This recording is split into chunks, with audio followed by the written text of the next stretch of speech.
अपने बड़ोसी राज्य चिमरा के एक प्रसिद्ध लोककथा के साथ प्रस्तुत है। तो ये कहानी है त्रिपुरा की। यहाँ के जन जन के प्रचलित एक कहानी त्रिपुरा की विरासत और जीवन शैली के बारे में कहते हैं। पेड़ पौधे पहाड़ नदियाँ अमृत की गवाही और हाँ, ये कहानी दो बहन की है, रायमा और सायमा। हर रोज ये दोनों बहनें दूर खेतों में फसल बोने जाती हैं। एक बारिश के दिन की बात है। दोनों बहनें जब खेतों में फसलें उठाने के लिए गई तभी अचानक से तूफान आने लगा और सायमा ठंड से कांपने लगी। कांपते हुए सायमा को देख रायमा कहती है, अगर यहाँ कोई छोटा कुटिया होता तो सायमा इस तरह से कांपती नहीं। अगर कोई हमारे लिए छोटा कुटिया कुछ बना दे तो मैं उसी से शादी कर लूंगी, चाहे वो इंसान जानवर जो भी हो। और अगले ही दिन दोनों बहनें जब खेतों में गई उन्होंने देखा वह झोपड़ी बनी हुई है।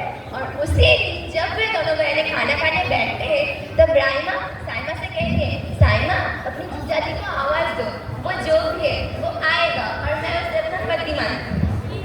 सायमा आवाज देने लगी और आवाज सुन के जो आए हैं वो देखकर रायमा हैरान हो गई। वो चौंक गई क्योंकि वो एक अजगर था। रायमा ने उस सांप को ही अपना पति मान लिया। और इसी तरह ठीक दोपहर के वक्त पर दोनों बहनें जब खाना खाते बैठते थे उन दोनों के साथ साथ उस अजगर भी खाना खाता था। हालांकि रायमा का प्यार बढ़ने लगा, लेकिन दोनों बहनों की सेहत दिन ब दिन खराब होने लगी।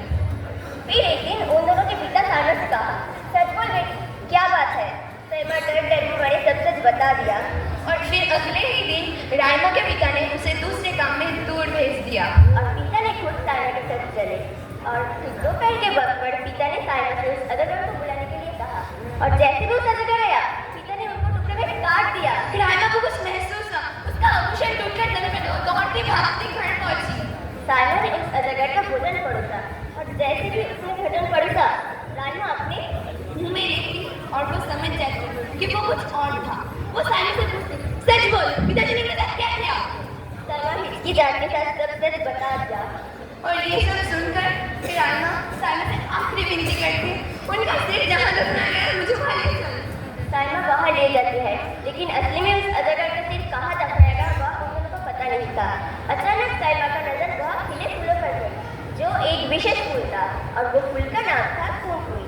उन्होंने कहा, देख बहन, वहाँ कितने फूल खिले हुए हैं। फिर उन दोनों बहनों ने वहाँ से फूल तोड़कर अपने बालों पर सजा दिए। पर सायमा का फूल मुरझा गया, लेकिन रायमा का फूल ताजा और सुंदर होने लगा।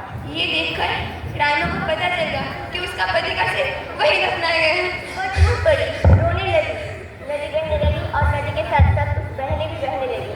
और इसी तरह वह प्रकट होती है डूंगुर नदी, जिसे आज डूंगुर नाम से भी जाना जाता है। और उसी तरह डूंगुर जल का जल प्रबल हुई और जिसे आज पवित्र स्थान के नाम से भी जाना जाता है। और हम त्रिपुरी लोगों का मानना है कि वो अजगर और कोई नहीं, स्वयं शिव शंकर है और रायमा ने स्वयं माता पार्वती है। तो ये है हमारी सुंदर त्रिपुरा की विचित्र लोक कथाओं में से एक। निर्माण से लेकर माँ त्रिपुरेश्वरी के प्रसाद त्रिपुरा के कोने कोने में मौजूद है। परंपरागत के राजवंश की निशानियाँ भी मौजूद है। तो ये है हमारी त्रिपुरा और यहाँ की सुंदर लोक कथा। नमस्कार।